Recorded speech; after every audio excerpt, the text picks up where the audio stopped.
Alright, I know you remember this pool then, the smelliest one I've ever had to clean out. We got it done though, and jet washed, but after we'd finished it did look a bit dull, as you can see.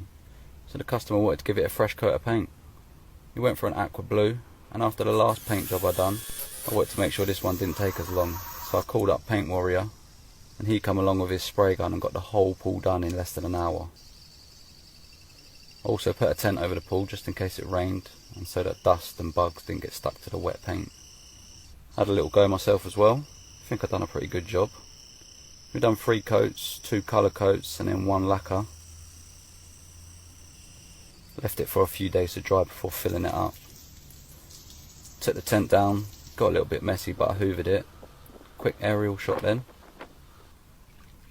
And that's the pool gone from a swamp to a nice swimming pool.